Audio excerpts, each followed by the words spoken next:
जावयानं केला वृद्ध सासूचा खून, चोरांनी हल्ला केल्याचा रचला होता बनाव।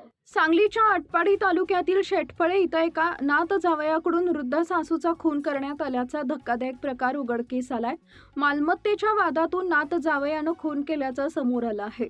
या प्रकरणी नात जावई राजेश गायकवाड याला अटक करण्यात आली आहे। सुरुवातीला चोरांनी लूटमार करताना मारहाण करून मालन जाधव वय वर्ष 83 यांच्या अंगावर पेट्रोल टाकून जाळण्याचा प्रयत्न केल्याचा बनाव रचला होता। यात गंभीर जखमी झालेल्या जाधव यांच्यावर उपचार सुरू होते।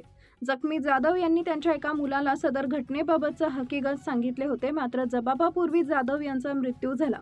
दरम्यान मिळालेली माहिती व पोलिसांनी तांत्रिक पद्धतीने तपास केला असता काही गोष्टी संशयास्पद वाटल्यानं सखोल तपास केला असता मालमत्तेच्या वादातून नात जावयानंच वृद्ध सासूचा खून केल्याचं पोलीस तपासात उघडकीस आल्याची माहिती पोलीस अधीक्षक तुषार दोशी यांनी दिली आहे। आटपाडी पोलीस स्टेशन येथे गुन्हा दाखल झाला होता, ज्याच्यामध्ये एका वृद्ध महिलेला अंगावरचे दागिने लुटून तिला जाळण्याचा प्रयत्न झाला होता। अशा अर्थाचा एक गुन्हा अटेम्प्ट टू मर्डर आणि रॉबरीचा दाखल करण्यात आला होता आटपाडी पोलीस स्टेशनला। दिनांक 30 तारखेला ही घटना घडली होती। त्यानंतर काही दिवसांनी त्या महिलेचा दुर्दैवी मृत्यू झाल्यामुळे त्याच्यामध्ये रॉबरी विथ मर्डर असा गुन्हा दाखल झाला होता।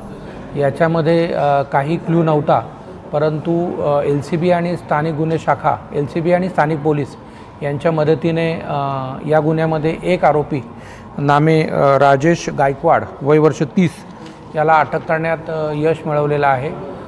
प्राथमिक उद्देश हा आर्थिक फायदा असा दिसतोय आणि ज्याच्यामध्ये या महिलेचा नातेवाईकच आहे। त्या महिलेच्या एका मुलाचा तो जावई आहे आणि याच्यामध्ये कोणताही क्लू नसताना आणि विविध अँगल असताना या गुन्ह्यामध्ये शिताफीने स्थानिक गुन्हे शाखा आणि लोकल पोलिसांनी चांगली कामगिरी केलेली आहे।